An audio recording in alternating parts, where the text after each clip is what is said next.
How did the Black Codes take away civil rights from Black Americans? After the Civil War, the Constitution said Black people were citizens. On paper, they had the right to vote, the right to a fair trial, and the right to legal protection. But the Black Codes found ways to take all of that away. In many states, Black men were blocked from voting. They had to pass impossible tests or pay taxes they could not afford. Even if they managed to register, they often faced threats and violence on election day. It was not just voting. Black people were banned from serving on juries too. That meant if they were accused of a crime, they would face an all-white jury with no one to speak for them. In some places, Black people were not even allowed to testify in court against a white person. How did the Black Codes control Black movement and block self-defense?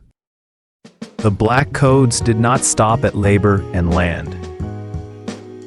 They also controlled where you could go and who you could meet. In many places, Black people needed permission just to hold a meeting. Even church services could be shut down if they gathered without approval. The goal was simple: stop people from organizing and stop them from standing together. The Black Codes also banned Black people from carrying weapons. Not even for protection, and not even to defend their families. This left Black communities open to threats of attacks and violence, with no legal way to fight back. In some states, they even created pass systems. If you wanted to travel, you needed a written pass from your employer. Without it, you could be arrested and forced into labor. Are the Black Codes still affecting Black Americans today? The Black Codes might sound like a thing of the past. But if you look closely, the patterns are still here. Today we see it in unfair housing practices. Black families are still more likely to be denied home loans.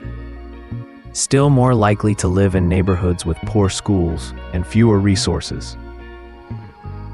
We see it in the justice system. Black Americans are still arrested more often for minor offenses and given harsher sentences for the same crimes. We see it in the fight for voting rights. New laws are still being passed to make it harder for Black communities to vote. In places like Georgia, it is now illegal to give food or water to people waiting in long voting lines. Those long lines are not by accident. They are often the longest in Black neighborhoods. Back during the Black Codes, Black people needed a pass just to travel without fear of arrest. Today, many Black drivers still feel unsafe driving through certain areas. You may not need a written pass anymore, but the danger has not disappeared. But being the wrong color in the wrong place can still get you pulled over, questioned, or worse.